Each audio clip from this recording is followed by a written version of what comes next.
Thank you. Two Rock and Roll Hall of Famers and one Television Hall of Famer who's done his share for rock and roll as well. I'm really honored to have been inducted by you three guys. Thank you so much. First, I think I should confess. Whatever I did to achieve this honor, those things were not my ideas. What I did was based on four things I learned from four individuals in my life.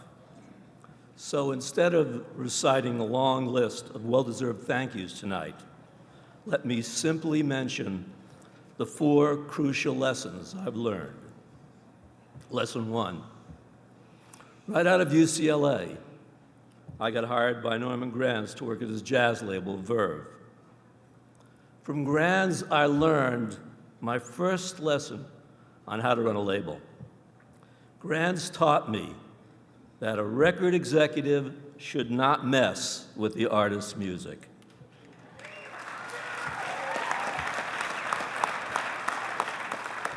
From him, I learned that artists are so much smarter about music and many other things than most executives, and it's best just to get out of their way. Lesson two, after Granz came Frank.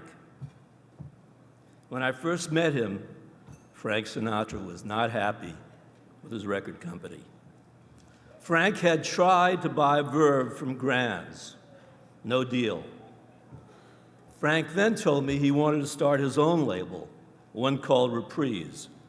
He asked me to run it. Hard to argue with that. What Frank taught me is that record labels should be about artists more than anyone or anything else.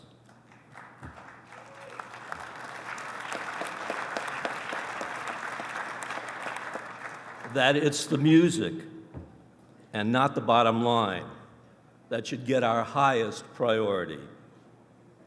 That Wall Street should not define our values. And that instant gratification and dollar squeezing are not how to run a company. This is a business of creativity and risk-taking and passion. And in the struggle between art and commerce, the artist must prevail. That remains, particularly these days, a battle worth fighting. Lesson three, when Reprise got big, it was Steve Ross of WCI who owned us. Steve blessed our label and stood by our management style. He always said the most important asset of a company is not on the balance sheet. It's the people who work there. He encouraged executives to take risks and protected them against corporate interference. I tried to do the same. I got another lucky break when three guys who shared the same philosophy gave Lenny Waronker, Michael Austin, and me a shot at starting a new label, DreamWorks Records.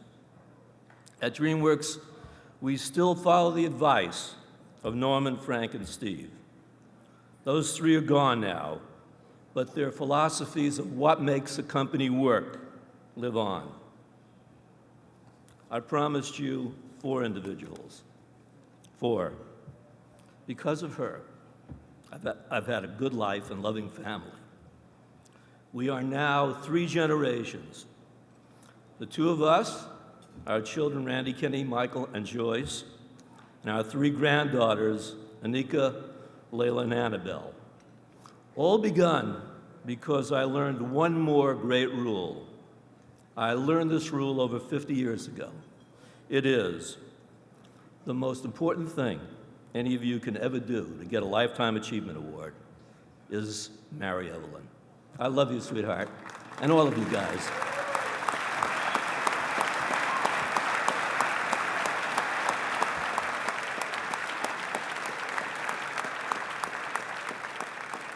And to all the talented artists and executives who contributed so much, I'd love to hug every one of them for making me look so good. And to all of you out there, you are all tied for number 5. I'm thrilled to get this award. Thank you.